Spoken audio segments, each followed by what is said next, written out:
Hello and thanks for joining us on Chicago Tonight. I'm Nick Blumberg. Brandis Friedman is on assignment. Here's what we're looking at. Chicago's Inspector General Deborah Witzberg reflects on her tenure and shares her thoughts on the work ahead. How much have Chicago taxpayers spent on police misconduct lawsuits so far this year? In this play, we're interrogating what we believe. Oscar-winning playwright Preroll Alvin McCraney on his latest production, commissioned for Steppenwolf Theater's 50th anniversary. I think it's really critical that we create The women powering their own mechanic shop. First off tonight, as Chicago's top watchdog prepares to step down, she leaves behind a series of sharp critiques of police oversight and accountability, including new findings that raise concerns about how misconduct is investigated and documented within the Chicago Police Department. Inspector General Deborah Witzberg's departure comes at a pivotal moment as the city faces ongoing scrutiny under the federal consent decree and questions about whether reforms are on track. And joining us is Deborah Witzberg, Inspector General for the City of Chicago. Thanks for coming back on the program. Thanks for having me. So you've often said Chicago operates at a deficit of... I worry about a lot, frankly.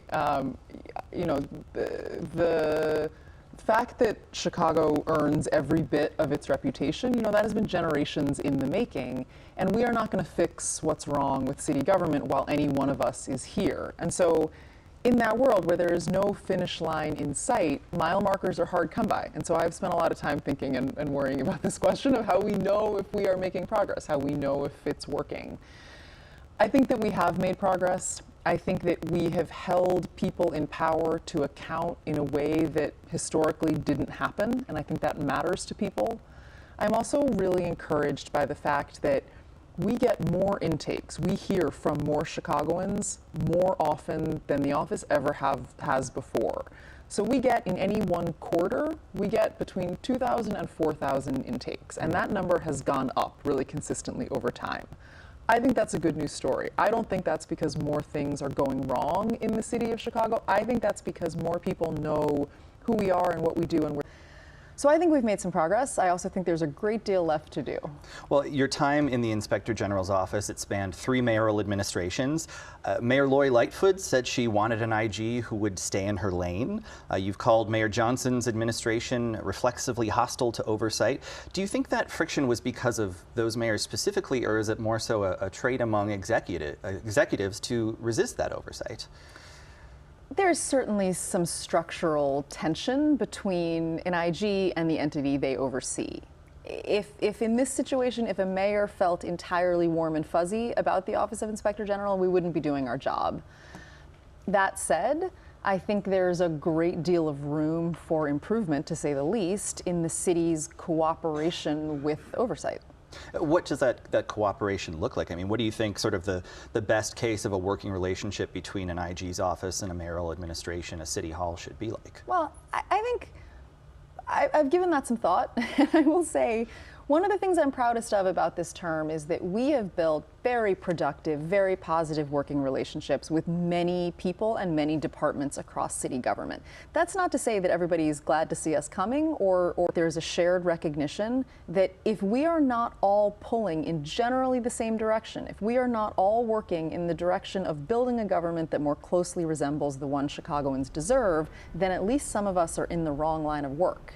And so I actually think there are a lot of models for what a good and productive relationship can look like when everybody recognizes the value, albeit sometimes uncomfortable, of effective and independent oversight. You mentioned Chicago's not always so great reputation when it comes to corruption. You know, you've said before that the high-profile convictions of folks like former Alderman Ed Burke, former House Speaker Michael Madigan, that they should have been a catalyst for systemic reform. I think a lot of folks would agree that that hasn't necessarily happened. Done a lot of public policy by crisis response. I think much of what we've seen as we look back over history in the city is we've seen efforts at various kinds of reform, including police and public safety reform, which have been generated in the wake of a crisis. I think the release of the Laquan McDonald video was one of those catalyst events. I think the murder of George Floyd was another, again, on the public safety front. And so I think some of these catalyst events open this window of opportunity.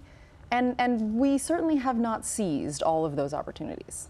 You know, you announced that you wouldn't seek a second term after the city council expanded the IG's power, in part to block the city's top lawyer from stepping in when there were investigations that risked embarrassment or political consequences. But you told the city council today the law department has not complied with those new rules. Are you concerned the mayor might pick a successor who won't as aggressively challenge his administration on that issue and on others? I think the process for the selection of a new inspector general is one that is thoughtfully built to guard against the risk that not just this mayor, but any mayor might select someone who would be sort of favorable to them under all circumstances. And so, you know, I believe in that process. I appreciate the folks who have been working on it. I think we should all of us who have a stake in a more accountable, more effective government should be watching that process and its outcome closely. Yeah, as you said, not necessarily a good fit for someone who has a warm and fuzzy relationship with the fifth floor. All right, well, let's take a look at some findings from your office's report that came out last week. In one instance, it says CPD leadership consistently removed police powers when officers were arrested, but not always when they were accused of other serious misconduct. That CPD doesn't track cases where officers were considered but not ultimately stripped of their police powers. I also found that Black and Latino male officers were disproportionately stripped of police powers. What do you think CPD needs to do to make things right in these instances? The questions around whether and when someone's police powers are removed while a misconduct investigation is pending is part of a really important set of questions that we have looked at around the transparency and robustness of Chicago's police disciplinary system. If we are ever going to make any progress in fostering public trust in policing, we need a disciplinary system in which both members of the public and members of the department have reason to be confident. Things go wrong in law enforcement. Even good law enforcement is messy and difficult work, and we need to have a system in place to deal with things that go wrong. And so this work is part of that larger view. And we found here, as you say, we found some inconsistencies in practice, and we found kind of minimal record keeping for how these decisions get made about whether and when to remove police powers. In order for us or anyone else, even the department itself, to be able to assess whether those decisions are being made in a fair and consistent manner, we need more information about the decision-making process. So that's the spirit of the recommendations we made to the Chicago Police Department, to which the department was, I think, very receptive. Well, and speaking to that issue, I mean, currently the IG's role is to make those policy recommendations, to suggest fixes to city agencies, departments, but doesn't necessarily have the authority to force officials to act. Do you think that should change? Well, we have recommendation-making authority, as you say, and city departments, including the Chicago Police Department, are obligated to respond to our recommendations, and then we kind of publish that whole conversation. That's designed to happen in the light of day. We conduct the public's business in public. And, you know, I think on any one recommendation, any one question, there is sometimes some room for good faith disagreement, and I always appreciate those engagements and those conversations with city departments. This is an opportunity for public scrutiny and for legislative oversight when city departments do not accept our recommendations. And as you said, the public at least is more interested in reporting things to you, so hopefully that scrutiny is a piece of that as well. Yes. The latest report also examined a crash where a Chicago Fire Department employee struck and killed someone while behind the wheel. You found responding officers and supervisors failed to take key investigative steps. Do you think those findings point to a training issue? Is there a culture problem? Is it a bit of both, perhaps? I think it's really hard to tell, and that's really what matters in that case. It's really hard to tell what happened in this underlying incident because critical information was never collected, and that's what drives our observations about the shortcomings in that death investigation. You've warned that the consent decree aimed at reforming Chicago Police Department is in danger of failing, and said that it hasn't yet resulted in meaningful change for Chicagoans, many of whom have had a fraught relationship with the department for decades. Who do you think is responsible for that potential failure? Where should we be looking? Well, I think that's a difficult question. We are 7 years in to Chicago's consent decree. And the observation I've made before is that if you're riding your bicycle too slowly, it tips over. And that's, I think, that's the danger here, that's the risk. I think it's important to say that the Chicago Police Department's current leadership has presided over a sharp increase in compliance efforts with the consent decree, and that's really important to say. Meaningful public safety reform, which happens on the street and not on the paper, right, is an effort which goes beyond the four walls of the police department. That is an effort that needs to be appropriately resourced, appropriately supported by other city departments.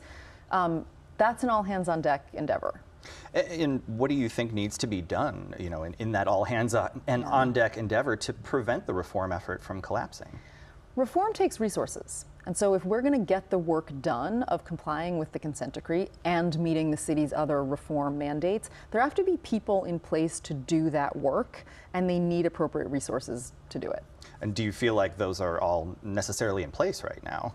I think, we've seen in the last couple of budget cycles a lot of conversation about this. Do we have the right number of positions in reform-focused jobs? Do we have people in those positions, or are they vacant? And what that kind of workforce allocation looks like. I think all those are important questions. All right. Well, your tenure is up at the end of the month. Do you know what's next for you? It's up at the end of next week. Next week, excuse me. Yes, I know. Just End of the month. That's right, counting the days. I have spent an entire career in government service. It's been a tremendous privilege to work in the public service. And I will steal from Rahm Emanuel when I say that I'm not done with public service, and I hope public service isn't done with me. All right, we've got just about 30 seconds left. What piece of advice might you pass along to your successor, whoever that should be? Good luck. No, I think the best piece of advice I would offer is to pick your battles and win the ones you pick. All right, Deborah Witzberg, congratulations on 10 years with the office, and thank you for joining us. We appreciate it. Thank you very much. Up next, how much have Chicago taxpayers spent on police misconduct lawsuits so far this year? Heather Sharon has an answer to that right after this. Chicago Tonight is made possible in part by the Alexandra and John Nichols family, the Polk Brothers Foundation, and the support of these donors.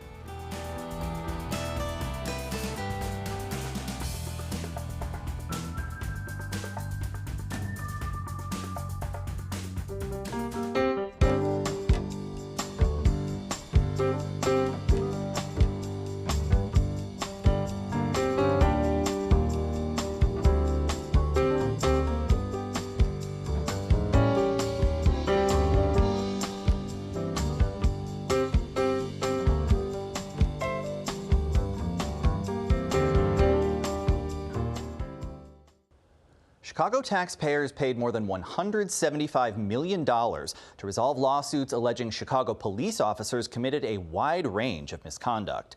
That's according to a WTTW News analysis from the first 4 months of the year.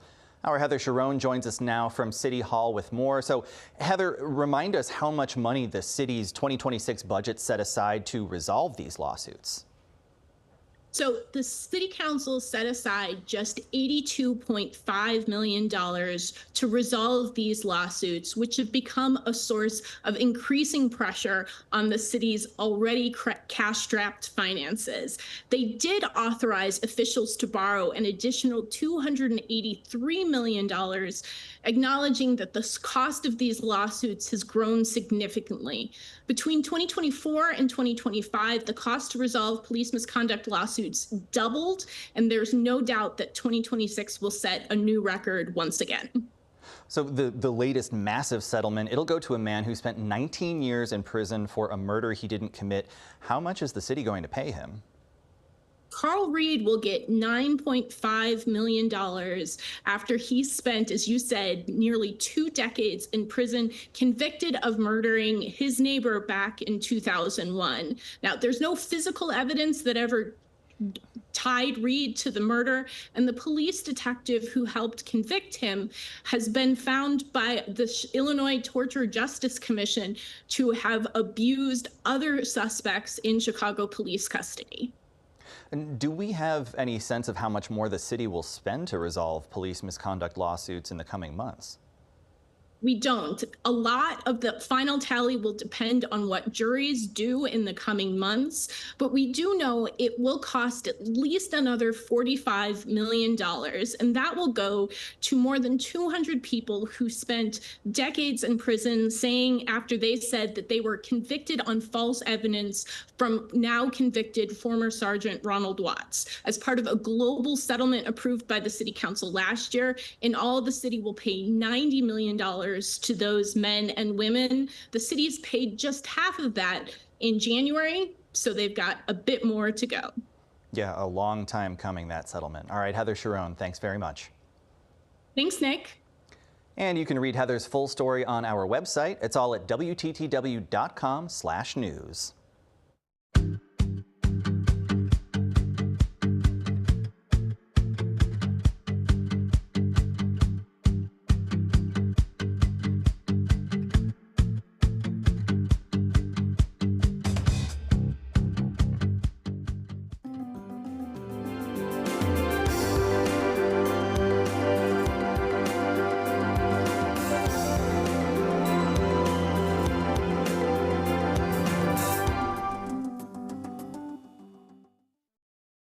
A son lost in a clash with the police, a huge cash settlement on the table, and a father torn between staying put in Chicago or starting anew. That all-too-real dilemma is what underpins the play Windfall, a new work written by Oscar-winning Steppenwolf Ensemble member Terrell Alvin McCraney. And it's a work that McCraney says he didn't take on lightly. It says that someone who lived here has had a criminal record? I did stupid, but it wasn't criminal. Windfall was commissioned as part of Steppenwolf Theater's 50th anniversary season. And it's the first play written specifically for its ensemble theater, with the audience seated in the round, an immersive experience that befits the play's emotional weight. Take the money. It's blood money, though. It's all blood money. Cast member Glenn Davis is also Steppenwolf's co-artistic director, along with Audrey Francis. Usually actors don't run theater companies. I think here at Steppenwolf, because it's an ensemble theater made up mostly of actors, we also have directors, writers, but we started as an acting company, and that very much still is our identity today.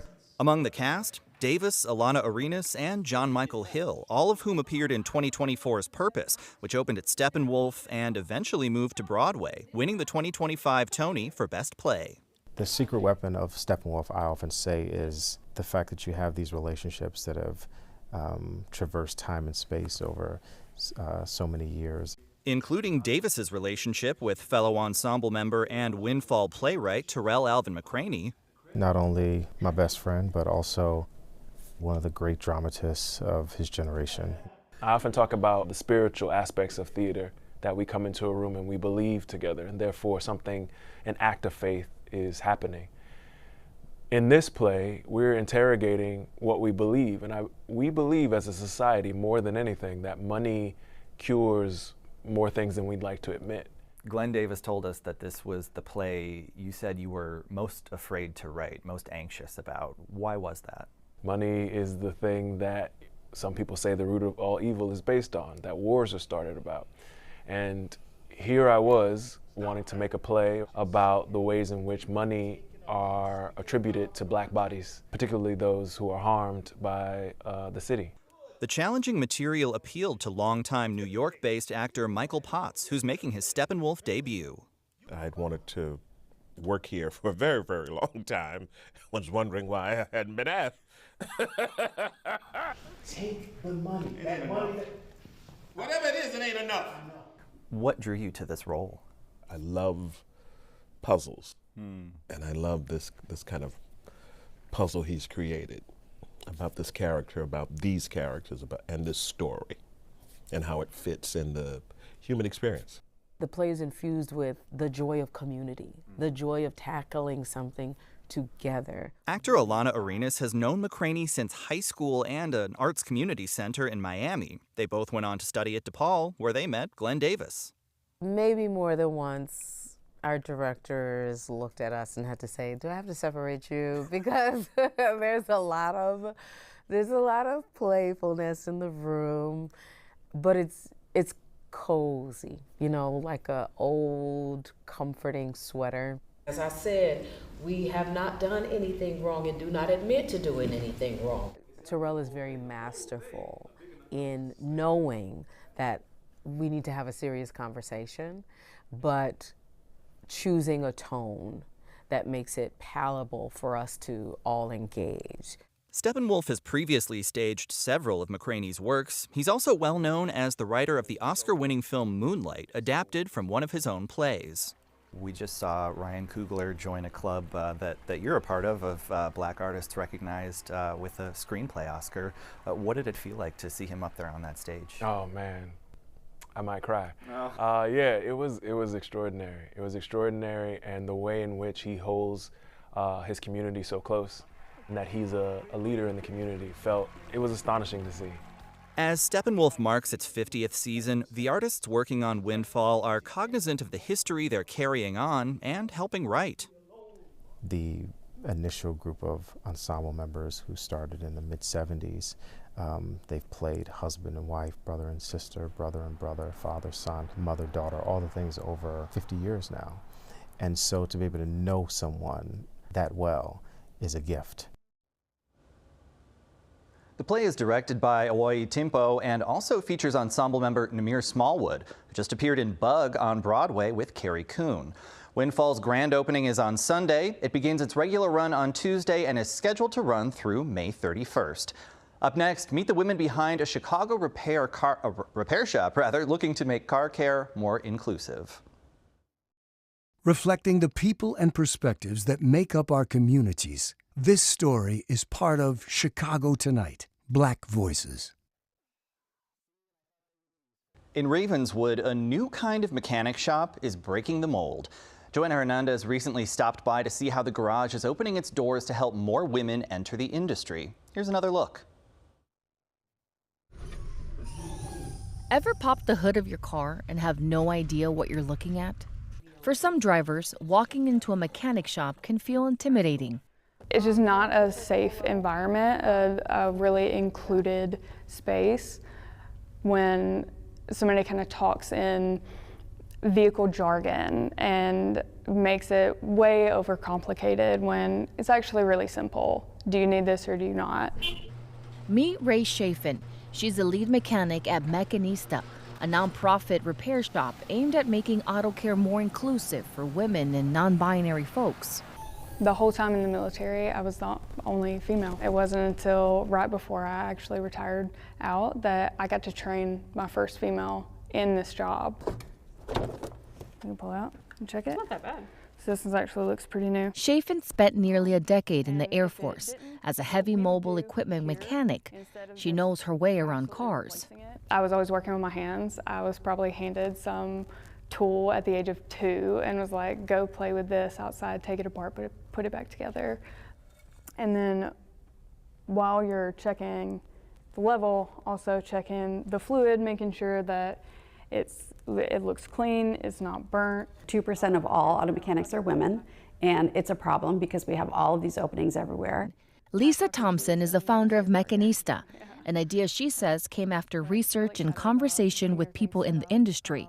That's when she first heard about the 2% problem. And so I said, oh, well, what are you doing? Like, what are some of the things that people are doing to try to solve this 2% problem? And he said, I don't really think that anyone's doing anything about it. So I remember I told my husband, I was like, I think I have to do this. I think I have to start a program for this. And the garage doesn't look like an ordinary mechanic shop. I wanted this space to look like someplace I would feel comfortable curling up with a book and a cup of coffee. The auto shop has plenty of space for parents to bring their kids or anyone wanting to get some work done while their car is being serviced.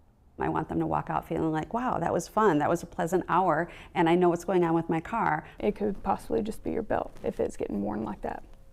Besides offering car services, Thompson says they are developing a 12-week apprentice program for ages 16 to 24, a chance for girls and non-binary people to jump into a career in the automotive industry. I think it's really critical that we create opportunities for young women to work in a garage and to learn in a place that they feel safe, that they feel included, that they feel is equitable, because otherwise they may not stay in the field. And you never want to open that when a car is just pulled in here because it's pressurized and very hot. I think I'm getting an opportunity to create that safe space and that opportunity to give people the confidence and show them that we can do this. We are so capable as human beings, but absolutely as women, women plus. For Chicago Tonight, I'm Joanna Hernandez. Mecanista also hosts occasional workshops where people can learn the basics of car care. For more on that and how to make an appointment, you can visit our website. And that's our show for this Thursday night. You can stream Chicago Tonight on our WTTW YouTube channel every evening and catch up on any programs you may have missed. Join us tomorrow night at 5:30 and 7 for the Week in Review. Now, for all of us here at Chicago Tonight, I'm Nick Blumberg. Thank you for watching. Stay healthy and safe. Good night.